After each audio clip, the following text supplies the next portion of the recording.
Misalnya gini kata Allah, enggak apa-apa, kamu menuhankan selain saya itu enggak apa-apa kata Allah. Enggak apa-apa Yesus kamu katakan Tuhan enggak apa-apa, kamu katakan batu Tuhan enggak apa-apa. Tapi tolong prosedur ya, prosedur atau persyaratan menjadi Tuhan itu kamu lengkapi, yaitu punya prestasi menciptakan langit dan bumi. Kalau tidak semua surun semen kata Allah, sementing urun gitu. Jadi sebetulnya itu kan rasional. Misalnya enggak apa-apa kamu merasa jadi presiden atau gubernur atau jadi wali atau jadi apa. Yang penting prosedurnya penuh. Itu kayak apa Allah baiknya pada kita. Sehingga saya berkali-kali, makanya menurut saya orang alim itu wajib memaklumatkan kalau dirinya alim. Supaya jelas aturan mainnya. Yang dilarang Allah itu kan memaklumatkan alim, kemudian ingin hadun, nafsi ingin salami template, dicucuk, dihormati, itu kriminal. Itu orang alim gendeng, udah gendeng sekali. Karena khasnya orang alim itu tentu cari ridhonya Allah, bukan ridhol khalqi, bukan ridhonya apa? Makhluk. Makhluk itu la syai', ada siapa-siapa. Dan kita harus baku seperti itu. Kenapa kalau orang alim enggak memaklumatkan kealimannya itu dikatakan salah? Karena fungsi orang alim adalah membawa bayinat, membawa ayat-ayat Allah, bukan kepentingan apa? Pribadi. Makanya Rasulullah nanti duka ngendikan idza zuharatil fitanu wal bid'u falyudhiril alim ilmahu wa illa fa'alaihi la'natullah wal malaikati wan nasi ajmain. Jika zaman akhir banyak bid'ah, banyak kebodohan, maka orang alim wajib menampakkan kealimannya. Jika tidak, maka dia mal'un, dilaknati langit dan bumi. Karena sebetulnya logika tentang Tuhan itu gampang sekali. Saya ulang lagi ya. Saya punya sekian contoh betapa tauhid itu mudah. Jadi kalau ada orang bilang ikhlas itu angel, Gus. Ya dia sendiri goblok karena nggak tahu logika apa. Ikhlas itu justru gampang. Misalnya kamu ngamal demi manusia. Manusia itu umurnya hanya berapa coba? Kan pasti mati. Lalu kalau dia mati tidak berkutik. Bagaimana Anda bersandar sama seseorang yang mati dan tidak berkutik? Sama-sama bersandar sama zat sing al-hayyul qayyum, sama zat yang abadi. Kamu latih terus akal kamu. Misalnya saya punya jamaah banyak. Mereka itu kan enggak jelas surganya. Kok harap-harap syafaate piye? Soale jamaah aku mlebu neraka kabeh. Kan enggak mungkin nyafaati saya. Atau mereka mlebu swarga kabeh wis do sibuk kelon mbek widadari. Mungkin ya ndak ngurusi saya. Jadi dua kemungkinan itu sama-sama ndak ngurusi saya. Mlebu neraka ya rasanya nyafaati, kan mlebu swarga do sibuk napa? Ngeloni widadari karena trauma di bocah elek melarat macam-macam. Sehingga kiainya saja wis ora takok Gus nang ndi wis ora takok. Wis ribet dhewe no. Nah, tentu saya juga sibuk sowan pangeran sudah itu makom saya sudah sibuk sowan pangeran. Kowe pesta seks sing kula sowan pangeran. Wa swargame ayate pokoke inna ansa'ana gunna napa? Insa'a faja'alna gunna. Abkaro bar kelon dadi perawan neh berarti keloni berarti. Repot. Kula insyaallah melok daftar sing fa amma in kana minal muqarrabin farohu warihan. Jadi surganya muqarrabin itu enggak ada sifatnya. Di situ enggak dibakas bidadari makan-makan enggak, tapi farohu warihan. Satu surga yang sifatnya rohani. Karena enggak bisa disifati. Tapi saya daftar di situ ya hanya beberapa jam. Baru juga bungkon. Sawangane kok karo rasane wong ayu juga keberatan. Ya tapi saya tentu punya dua kelas, punya kartu premium dan ekonomi. Saya enggak tertarik lah daftar yang premium dok nanti repot apa. Saya itu sering nangis kalau baca ayat seperti ini. Bagaimana Allah yang Tuhan kemudian enggak butuh apa-apa, tapi Allah saking baiknya itu membuat tatanan logika kita. Saya enggak akan bosan-bosan sampai sowan Allah. Bahkan andaikan saya masuk surga dengan faham ini, saya milih faham ini karena faham ini itu menguntungkan agama li'ilai kalimatillah. Sementara masuk surga itu hadun nafsi. Banyak ulama yang mengatakan kenapa Anda tidak ingin mati? Padahal Anda mati masuk surga. Katanya, saya takut kehilangan momen sujud. Karena sujud adalah hak Allah. Sementara surga itu hakun nafsi. Keinginan saya. Tentu saya mendahulukan hak Allah ala hakin nafsi. Itu makam-makam yang... Dan itu nggak bisa kamu copy paste. Orang yang pada kelasnya akan merasakan seperti itu. Dan kamu tidak perlu minat, malah paham. Jadi sudah dengar saja. Apa? Dengar saja. Begini misalnya. Saya berkali-kali bilang. Kenapa ulama dulu, saya ini kan di Sarang juga ngajar tauhid dulu, saya ngajar kubrul yakiniyat di beberapa madrasah, termasuk di Sidogiri saya juga ngajar tauhid. Di sini saya ngajar tafsir, tapi yang saya titikkan juga tauhid. Begini, saya hidup di dunia ini, terutama saya memang ingin menerangkan tauhid, sebagaimana Allah menerangkan. Begini ya, Jubair bin Mut'im, saya tidak bosan-bosan cerita ini. Jubair bin Mut'im itu termasuk dahiyatul Arab, cerdas-cerdasnya orang Arab. Dia ditunjuk sebagai negosiator untuk membebaskan Asra Badrin, tawanan perang Badar yang kalah dan ditawan Rasulullah dan para sahabat. Kemudian harus ditebus dengan uang. Oke, disepakati. Terus singkat cerita Jubair bin Mut'im itu datang ke Madinah. Dulu karena tidak ada hotel, tidak ada penginapan, memang nginapnya orang musyrik itu di masjid. Ya sehingga itu lazim saja. Kamu tidak usah jadi liberal kemudian bilang musyrik boleh di masjid, ya tidak perlu seperti itu. Kamu juga gak perlu goblok mengatakan nggak ada ceritanya orang musyrik ngidam di masjid karena ya ada tarehnya seperti itu. Jadi tidak perlu goblok ya gak perlu liberal. Paham ya? Kalau kamu bilang wah, nangono wong musyrik oleh nginep di masjid, kamu liberal. Padahal konteksnya dulu memang nggak ada hotel. Tapi kalau bilang nggak sama sekali juga goblok karena sejarahnya pernah ada. Milih nanti goblok apa liberal? Apa milih jelas? Nggak milih aja, ngaco aja. 01 apa 02 apa 00.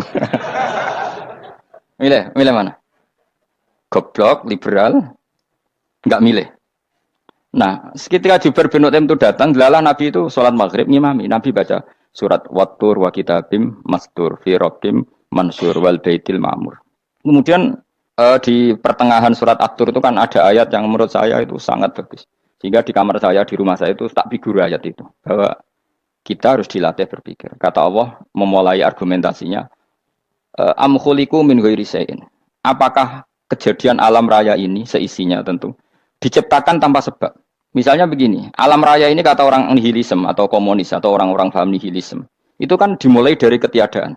Logika ini kan goblok sekali. Berarti kalau alam ini kadung wujud, kamu kan tahu kan langit bumi sekarang kan wujud. Ya, langit bumi sekarang kan jelas wujud. Berarti logikanya adalah al-adamu yakhluqu makhlukon, sesuatu yang enggak ada menciptakan sesuatu yang itu kan aneh. Di mana-mana al-adam ketiadaan itu tidak mungkin yakhluqu syai'an atau yu'athiru syai'an. Di mana-mana ketiadaan itu tidak mungkin mengefeki sesuatu yang ada. Wong kamu sebut tidak ada itu berarti tidak mungkin bisa berbuat apa karena namanya tidak ada. Sekarang alam raya ini dimulai dari ketiadaan. Terus kamu simpulkan sesuatu yang enggak ada menciptakan yang ada, itu gendeng apa enggak? Oh, gendeng sarap itu. Orang usah dipatahin wong gendeng, sebarno yang mau mati dewi. Jadi makanya Quran menanyakan mereka, am khuliqu min ghairi syai'in. Apa alam yang kadung wujud ini kemudian disebabkan oleh sesuatu yang tidak ada? Lalu kalau sesuatu yang ada pasti diwujudkan oleh yang ada. Nah, karena yang ada ini pencipta harus berstatus super. Nah, super ini oleh ulama disebut wajibil wujud. Maka Allah bersifat super, wujud yang paling prima, yang kausa prima. Karena pencipta tentu kelasnya harus di atas yang diciptakan. Makanya disebut ulama dulu nyebut Allah itu apa? Wajibil wujud. Karena pencipta tentu lebih dahulu, maka harus disifati awal atau qadim, apa? Awal atau qadim. Kayak apa Allah mendidik kita? Am khuliqu min ghairi syai'in. Terus Allah bilang gini, ya enggak apa-apa, yang menciptakan enggak saya, enggak apa-apa kata Allah. Tapi amhumul khaliqun, kamu saja yang menciptakan, enggak apa-apa. Tapi syaratnya kalian juga harus merasa pernah ikut menciptakan langit bumi. Am khalaqus samawati wal ardh. Jadi, enggak apa-apa kamu merasa Tuhan, enggak apa-apa. Yang penting kamu merasa ikut nembok langit, ikut ngecor apa? Langit. Jadi pokoknya ikut bikin. Terus kata Allah bala yukinun, kamu tak suruh merasa menciptakan langit bumi, kamu juga enggak merasa iya. Memang ya mereka merasa enggak kan? Akhirnya Jubair bin Mut'im saking enggak kuatnya. Am khalaqus samawati wal ardh bala yukinun am indahum khuzun. Sama Allah dibombardir seperti itu. Dia datangi Rasulullah, ya Muhammad, logika itu tidak meninggalkan akal saya. Matarok tali akli nasihan. Akal saya habis Muhammad. Saya iman saja. Saya tidak cukup punya logika untuk melawan argumentasi ayat yang kamu baca. Saya iman saja. Terus iman. Makanya kalau ada logika nihilisme bahwa sebelum alam ini adalah ketiadaan, lalu pertanyaannya bagaimana mungkin ketiadaan menciptakan yang ada? Di mana-mana ketiadaan itu la yu'atsiru syai'an wa la yakhluqu syai'an. Jenenge wae tiada. Tiada itu ya enggak ada fungsinya, ya enggak ada efeknya, enggak ada prestasinya. Ya pokoknya namanya enggak ada ya enggak ada. Nah, ini penting saya utarakan. Terus di sini Allah mengulang lagi, enggak apa-apa yang lainnya kamu katakan Tuhan jadi mitra saya enggak apa-apa. Tapi tolong kata Allah, aruni madza khalaqu minal ardi, tunjukkan ke kami prestasi dia ikut bikin bumi. Kita tahu misalnya Yesus, Isa lahir di bumi. Bumi sama Yesus dulu mana? Dulu bumi, dia lahirnya di bumi.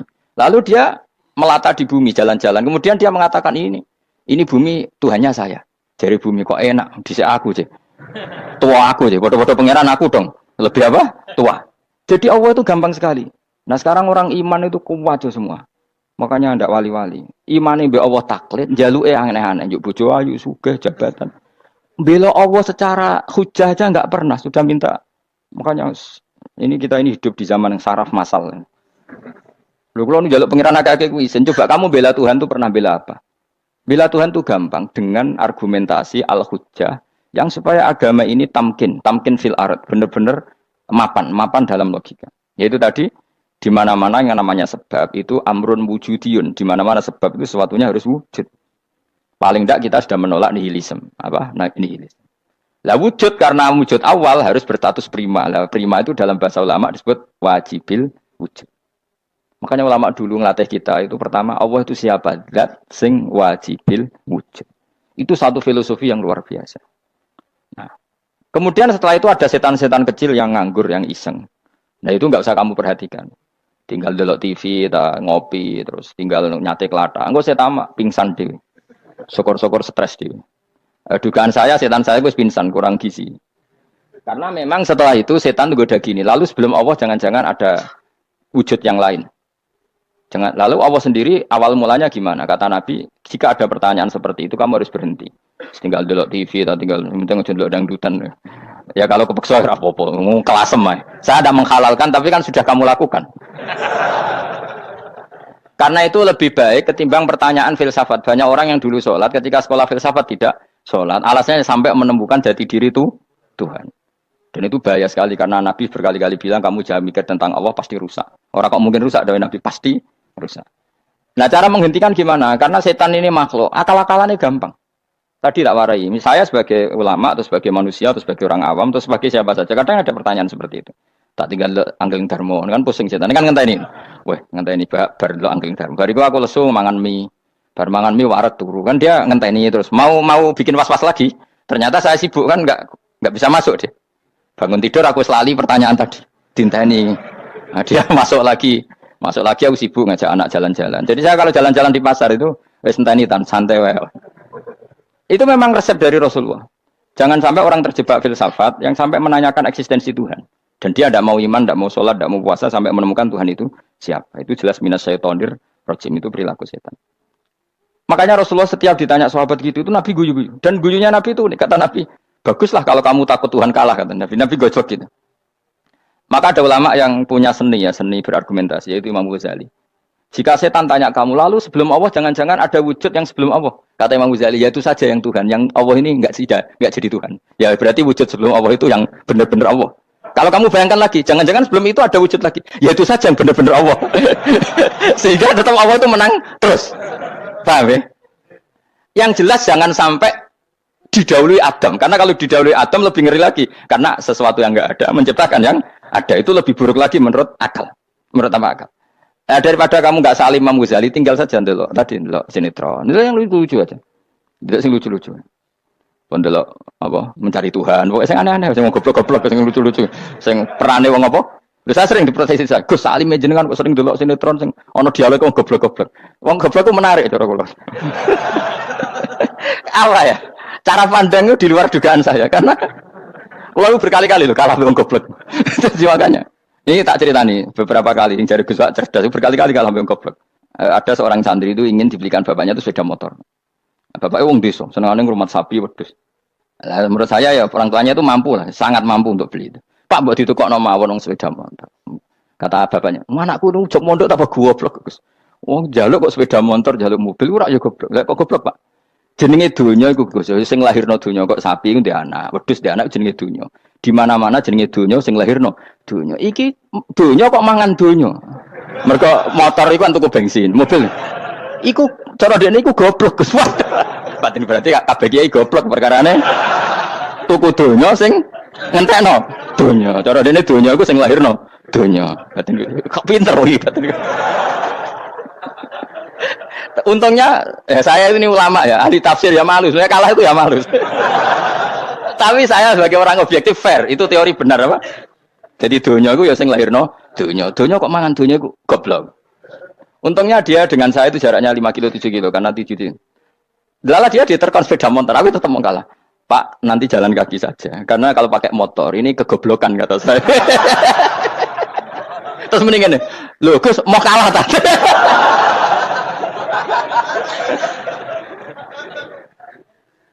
Wah kacau.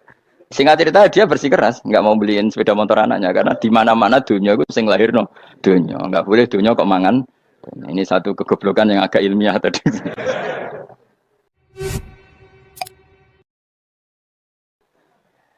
Nah Imam Asy'ari juga ngalami hal yang sama. Imam Asy'ari itu punya kita kalau ahli sunnah kan 2 partai ya. Ya dalam ahli sunnah itu hanya ada 2 partai juga. Kalau nggak Asy'ari ya Maturidi. Dan sama-sama alim. Ya kalau terpaut ya paling 5%, 7% ya. Kealimannya Asy'ari dan Maturidi. Imam Asy'ari itu bikin logika yang jelimet seperti saya sekarang ini. Logikanya jelimet, tapi permanen. Jadi yang saya ajarkan tadi itu logika yang jelimet tapi apa? Permanen. Karena tadi alam raya ini kadung wujud. Kalau kadung wujud pasti pewujudnya yang menciptakan wujud pasti adalah kewujudan. Karena al-adam la yu'athiru syai'an. Di mana-mana kenihilan tidak yu'athiru syai'an. Ya sepakat ya, gampang kan? Tentu wujud ini prima disebut wajibil wujud. Lalu Imam Asy'ari itu bersikeras. Kalau imanul muqallid itu tidak diterima. Banyak keberatan ulama, tapi Nabi nyatanya yaktafi bi imanil Arab al khalina anin nadur. Nabi nyatanya mencukupkan imannya orang-orang Bedui yang mereka itu kayaknya tidak bisa mikir. Ya, Nabi yaktafi bi imanil Arab itu wong desa al khalina anin nadur yang mereka itu tidak bisa apa? Berpikir. Ingat ceritanya Imam Asy'ari survei. Coba ayo kita tanya orang-orang kampung. Ternyata kegoblokan orang kampung itu ya ilmiah, masyhur itu. Imam Asy'ari saja harus belajar dari wong awam, wong goblok-goblok. Kita kok ingin ya Badawi bima araf tarubak. Kowe kok iman be Allah iku bima araf tarubak. Lalu kamu tahu Tuhan kamu atas nama apa? Dengan logika apa? Jawabnya enak. Al-ba'ratu tadullu 'alal ba'ir wa atharul aqdam yadullu 'alal masir. Angger ana tletong ya ana ontane. Angger ana bekas delamaane wong ya ana sing bar liwat. Jadi misalnya ada bekas teracak anjing, berarti anjing habis liwat. Ada bekas apa ular ya berarti ular harus liwat. Ada bekas tercak manusia ya berarti manusia habis liwat. La wa hadzal alam atharun min athari qudratillah. Alam iki bekas mesti ana sing gawe. Jadi Mas Ari pinter juga, mesti logikane gak jelimet tapi memang agar ana tletong ana sapine. Ana teracake wong berarti ana sing bar liwat. Dene ngomong gampang wa atharul aqdam ya dulu alal masir. Nah, terus Imam Asy'ari habis itu ngendikan, ya sudahlah dengan logika apa saja. Meskipun karena zori hadal Arabi bagaimana cara berpikir Bedui ini, sementing ada nazar. Apa ada nazar. Ya nazar apa saja. Misalnya orang ahli matematika mungkin bilang angka dimulai dari 1. 0 itu akal-akalane Khawarizm. Mereka ini kebingungan nulis 10. Tapi tetap angka itu dimulai dari 1. Kalau misalnya 1 untuk mecah kesulitan ya harus dimulai 0,1. Tidak bisa 0 tok. Jadi 0 dulu itu untuk mematahkan kalau jumlah itu tidak sampai 1. Tapi faktanya jumlah itu kan pasti 1 karena dimulai dari wajibil wujud. Khawarizm itu ya pintar matematika. Saya juga punya ilmu hisamnya Khawarizm. Itu kan dia karena kebingungan angka pecah. Misalnya 1 tidak sampai 2. Mau tidak mau harus ditulis 1,5 misalnya. Paham ya? Lalu kalau sebelum 1 tetap dia harus 0,5. Lalu hakikat 0,5 itu kan bagian dari wujud apa bagian dari Adam? Tetap bagian dari wujud. Jadi 0,5 itu kan khayal kuliah. Tak warai ya. Mungkin saya ada ahli matematika ala wong kampus, tapi saya tahu Kang, ala Islam itu lebih gampang. Misalnya gini. Sesuatu itu kadung kamu putuskan itu satuannya 1. Tentu ketika separuh kamu katakan baru separuh.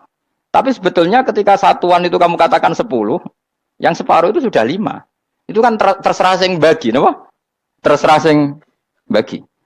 Ya iya dong, misalnya 1 juta, 5-nya artinya apa coba? 500 ribu kan. Sekarang kalau 100 ribu, 5-nya jadi berapa? 50. Kalau 1,5 jadi. Nah itu kan terserah satuannya apa?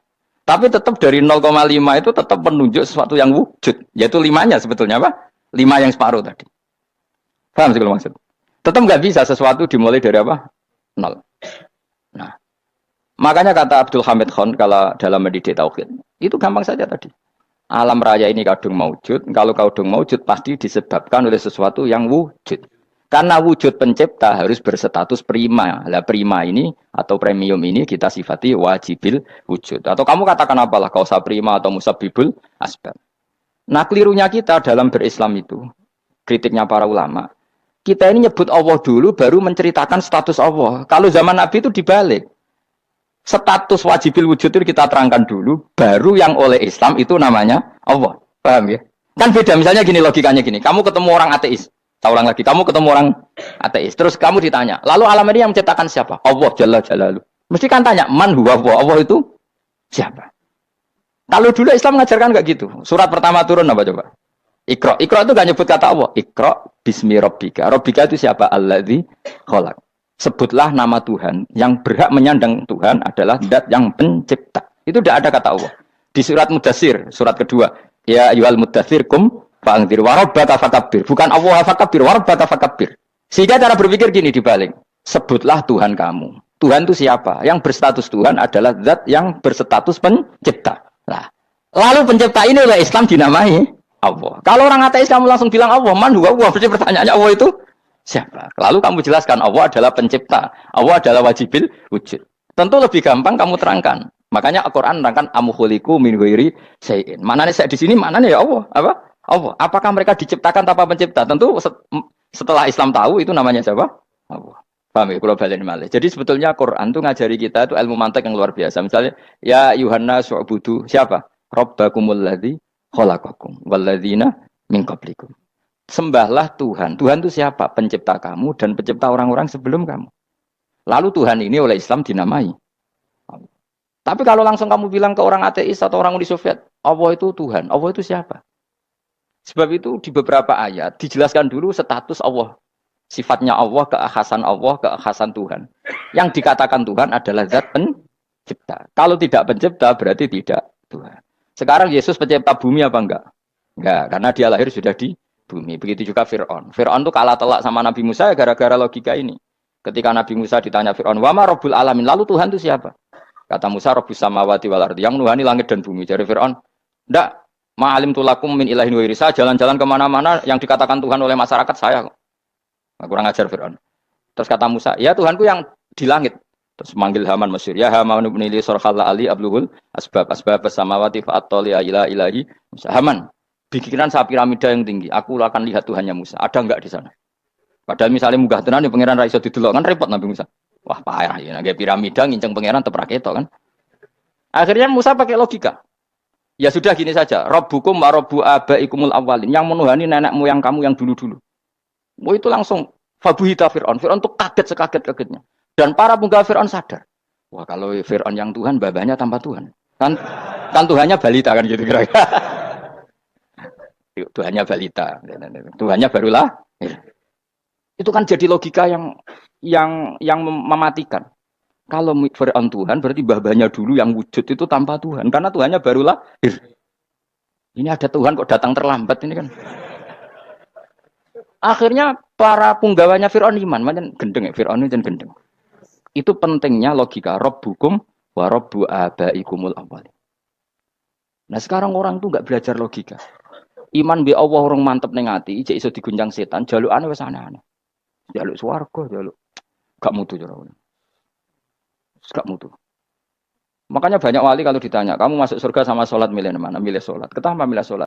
Di surga itu demi hadun nafsi saya, poya saya. Tapi kalau saya sholat itu untuk hakku. Saya sebagai hamba, identitas kesejatian saya adalah menghamba. Soal nanti Allah bikin bonus surga silahkan. Maka sebenarnya masuk surga itu ada urutannya. Sebagai orang alim saya urutannya adalah berkampanye sesering-seringnya, membuat logika supaya orang mudah ke Allah dan Rasul. Makanya di Quran tuh gak ada orang disuruh masuk surga dulu itu ya Tuhan nafsul mutmainnah irji'i ila rabbiki. Kamu kembali ke Tuhan kamu dulu. Bahwa kamu makhluk yang butuh Tuhan.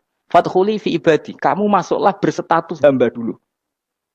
Kesetatusan Anda sebagai hamba ini matangkan dulu. Bahwa saya ini hamba. Dibuktikan dengan suka sujud, suka ngamal, suka sedekah, suka tawadhu. Saya sebagai orang alim sebenarnya gak suka mulang. Karena takut. Nak kowe pinter kok nyanyi aku, nak goblok sawangane metodeku gagal. Kan dua-duanya ini merugikan saya sebetulnya. Saya ulang lagi ya, nak pinter kok nyanyi aku. Kan ya mungkin juga senajan rodok mokal mungkin. Sanggep ae rodok mungkin.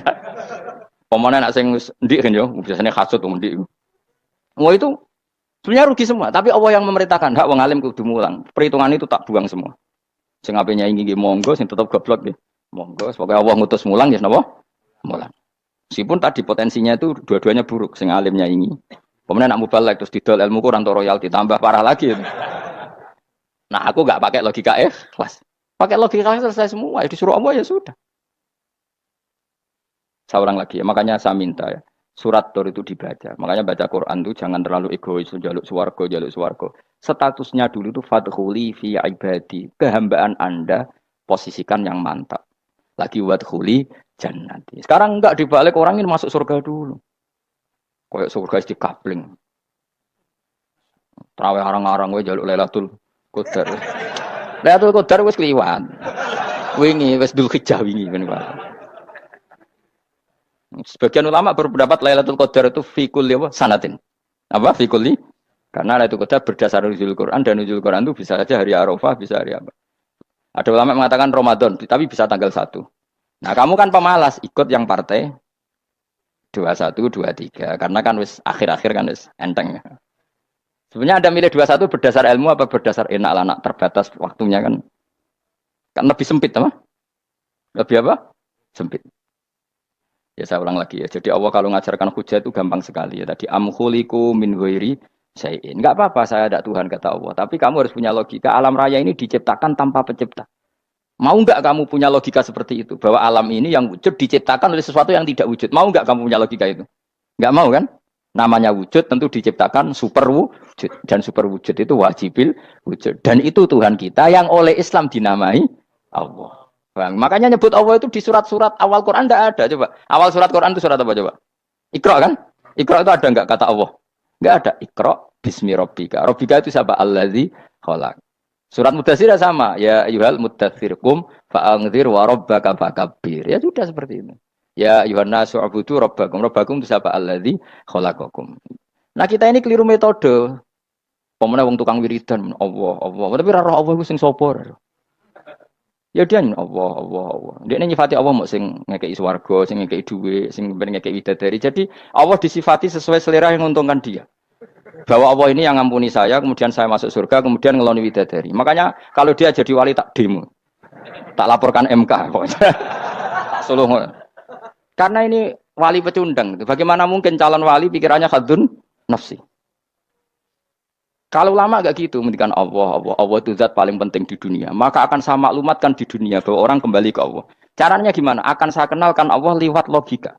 Caranya apa? Kita sifati wajibil wujud. Kita sifati rabbukum wa rabbu abaikumul awalnya. Dengan sifat-sifat yang semuanya mengarah ke dikjayaan Allah Subhanahu wa taala. Itu jenenge kowe bener-bener ulama. Itu disebut bal wa ayatum bayyinatun fi suduril ladzina utul ilm. Makanya ulama itu orang yang luar biasa. Sampai disebut innama yakhshawaha min ibadil ulama. Ahli ibadah itu rapati wedi pangeran. Masuk wiridan istighfar nangis rapati wedi pangeran. Gayane tok nangis. Karena sebenarnya dia nangis wedi ra mlebu swarga. Mlebu swarga gak iso ngloni. Dari itu aja orientasinya itu. Makanya bener Kanjeng Nabi nak gojlok orang alim satu itu lebih utama dibanding 1000 ahli ibadah. Bahkan Nabi pernah ngendikan sangat ekstrim. Fadlul alim alal abid kafadli ala adnakum kata Nabi. Keutamaan orang alim dibanding ahli ibadah itu sebagaimana kelas saya kata Nabi dibanding kelas terendah kalian. Padahal Nabi dengan Abu Bakar saja jaraknya sangat jauh. Itu kata Nabi fadlul alim alal abid kafadli ala adnakum. Keutamaan orang alim dibanding orang abid sebagaimana keutamaan saya dibanding sahabat paling rendah. Karena tadi abid itu ada oportunisnya. Tapi kamu jangan benci abid loh. Karena kamu ya orang alim, orang abid. Saya saja yang kritik. Saya yang tanggung jawab di depan Allah. Orang abid itu kadang kan wiridan nganti nangis. Pikirannya apa coba? Wis rasakno mungkin apa wiridan pikiran aja. Di sepuro dosane. Terus apa kan? Mlebu swarga. Terus apa kene swarga? Aku takok. Saya aku takok ayo sing ape mlebu swarga apa kegiatan? Rencana pertama apa? Terus gak usah munafik biasa wae. Mau inna ansa'na apa? Insya Allah kalau harus jujur apa jujur. Bandingkan kalau orang alim. Orang alim itu ketika nyebut Allah itu iri ya Allah. Kenapa di dunia ini ada makhluk lain yang menandingi engkau? Saya tidak ridho. Kenapa di dunia ini ada syarik orang yang dimitrakan seperti engkau? Maka orang-orang alim ini ingin memaklumatkan bahwa la syarika lak labbaika wa huma baiklah syarika lak innal hamda wa ni'mata laka wal mulka la syarika lak. Sehingga para nabi itu memaklumatkan itu. Engkau saja yang Tuhan ya Allah. Semua nikmat dari engkau, semua kepemilikan ini milik engkau. La syarika lak labbaik. Dimaklumatkan ke dunia. Innal hamda wa ni'mata itu dimaklumatkan. Enggak ada kepikiran mereka masuk surga. Karena mereka ingin memaklumatkan bahwa Allah ini yang Tuhan.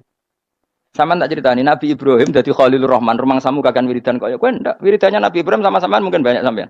Karena sampean banyak kepentingan tadi. Wali-wali dulu kalau wiridan itu tidak sebanyak sampean, ndak. Tak jamin ndak. Pemene maca lelo ping 10.000 ndak biasa wiridannya. Tapi khosyahnya sama Allah luar biasa. Pertama Nabi Ibrahim diangkat jadi khullah. Khullah itu ya Khalilur Rahman itu. Itu dia wiridannya gini. Ya Allah, innahu la yahzununi alla ara ahadan fil ghairi ya'buduka ghairi. Alla ara ahadan fil ardi ya'buduka ghairi. Sama saya hafal tadi. Memang saya hafalkan. Ya Allah, saya ini susah sekali. Kenapa zat sepenting engkau, kemudian yang menyembah engkau hanya saya? Ini tidak fair. Makhluk yang enggak penting saja punya umat. Makhluk-makhluk yang enggak penting aja jadi pusat perhatian. Misalnya artis atau presiden atau gubernur atau tokoh top. Semuanya jadi presiden. Padahal semuanya itu makhluk yang enggak sepenting engkau. Ini zat yang sepenting engkau. Kemudian yang tahu kalau engkau penting hanya saya, ini tidak fair. Nangis dan. Nangis. Ini tidak fair. Innahu la yahzununi Allah ara ahadan fil ardi ya'budu ka ghairi. Saya ini susah Gusti, susah sesusahnya. Dat sepenting engkau kemudian yang tahu kalau engkau penting itu hanya saya. Wah ini tidak fair. Loh, coba kalau orang mencintai sesuatu kan gitu. Misalnya kita bojo ayu kemudian wong liya kabeh darane elek, mangkel ora? Mangkel gak? Kamu beli Alphard. Kamu kira itu mobil mewah. Kemudian orang nyejajarkan podo bek carry, mangkel gak? Semua kenikmatan tuh kita nikmat karena itu diakui ya gak? Wes gunane apa kayak di Alphard gawa ning Gunung Kidul. Terus wong darani ngono iku padha mbek keri ambek kejangke mangkel ora kira-kira. Enggak penting mewahnya ini tetap butuhnya pengakuan. Coba misalnya kamu jadi presiden hidup di dunia orang sufi. Sing darane wong penting wong saleh ahli sujud ora kakuat iki. Keteko di Barnos. Karena itu dihormati situ hanya orang apa soleh. Kakuat gak? Mau kakuat gak? Atau kowe dadi artis top teko ning daerah Gunung Kidul mung desa-desa terus diundang lek. Oh mangkel kae. Le bayang dong.